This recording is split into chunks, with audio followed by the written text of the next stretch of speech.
এবার আরো একবার তাসকিন আহমেদের কাছে এসেছে আইপিএল থেকে প্রস্তাব।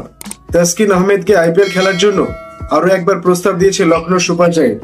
তবে এখন কথা হচ্ছে ফুল সিজনের জন্য এনওসি দেওয়া লাগবে তাসকিন আহমেদকে।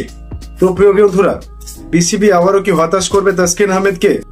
কেননা কিছুদিন সামনে জিম্বাবুয়ের বিরুদ্ধে বাংলাদেশ সিরিজ খেলবে। সেখানে এবারও যদি তাসকিন আহমেদকে আটকে দেয় বিসিবি অর্থাৎ বাংলাদেশ ক্রিকেট বোর্ড, সেক্ষেত্রে তাসকিন আহমেদের জন্য সত্যি দুঃখজনক। কারণ তিনি ইচ্ছা থাকলেও এবারও আইপিএল খেলতে পারবে না।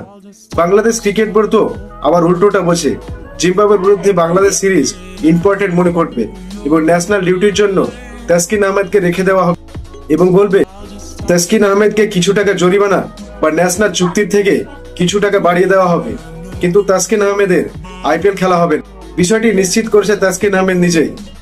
ইতিমধ্যে বিসিবির কাছে এনওসি চেয়ে আরো আবেদন করেছে তাসকিন আহমেদ। বাকিটা বাংলাদেশ ক্রিকেট বোর্ড দেখবে। বাংলাদেশ ক্রিকেট বোর্ড থেকে এনওসি পেলে এবারের আইপিএলে লখনৌ সুপার জায়ান্টের হয়ে আইপিএল মাথায় দেখা যাবে তাসকিন আহমেদ। বাংলাদেশের এই স্পিড মাস্টার তাসকিন আহমেদকে কি এবার আইপিএলে দেখতে পাবো, সেটা সে অবশ্যই কমেন্টে জানাবে।